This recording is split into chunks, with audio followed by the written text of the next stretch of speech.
first of all, I don't know if there is anything that exists called united opposition. You know, hate cannot bring you together for a very long time. What we see as a group of people talking about united opposition is a group of political leaders united by hate against one particular individual. That can only hold you for a period of time. United by hate against who? Against the president. Okay. That's my view.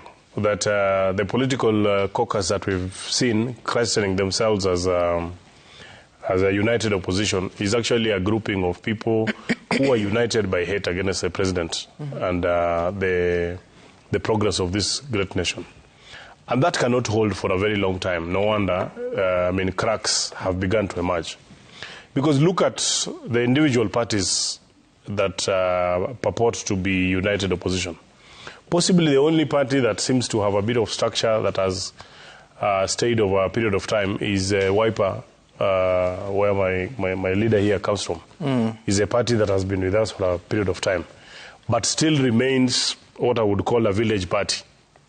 Why would you say that? Because it still draws its membership from one particular region. And that's a fact. So it's still a community-based sort of a party.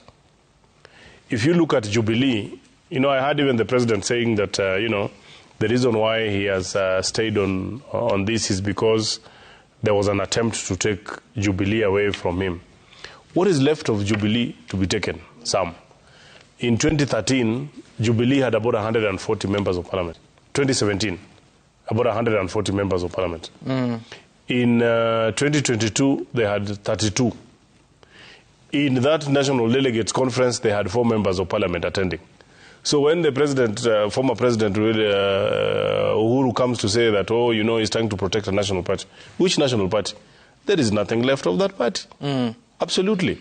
Now, you can hear my friend here say that. Is a political party just about elected members, elected leaders? Largely, that is an indication, because the first people who show interest is actually the elected leadership. Because otherwise then, it's your elected leadership that actually get an opportunity to even question the government on the day in parliament. Yeah. Otherwise then, even if you went to the registrar of political parties, as to the validity of that list, many people, and you've seen some before, that my good friend here is from Wiper.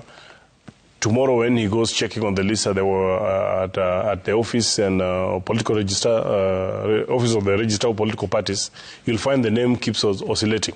We know political parties that used M-Pesa lists to actually enlist members. No. It's a scandal that came, and this affected many other political parties. Many people actually were finding themselves registered in parties that have not. Because tell me, where is a structure that demonstrates a national political party? That's what I'm saying. In what you're calling the united opposition, the only party that has a semblance of structure is only Wiper, which you have seen attempting to open offices in Migori. You've seen them attempting to open offices, or maybe opening, satellite offices across. The only national party then that remains, maybe today as we speak, is the UDA and ODM. ODM, actually celebrating 20 years, has structures, has representation across the nation, despite them not having won the presidency. Yeah. But let me say this. For people to come together, my good brother here says that they are still learning each other. Yeah. They are still learning each other, because what brought them together was not ideology. That's why they're still learning each other, who stands for what. And that's why there's a difference. And I can predict by June next year, it will have... Because, for example, if you look at DCP, which was launched here with a lot of hype and all the things, has failed to even present a candidate in any of the by-elections, that their party leader came from the US in a half, trying to say, I am going to save the nation, I'm going to present... He has failed to present a single credible candidate. Hate can only take you so far.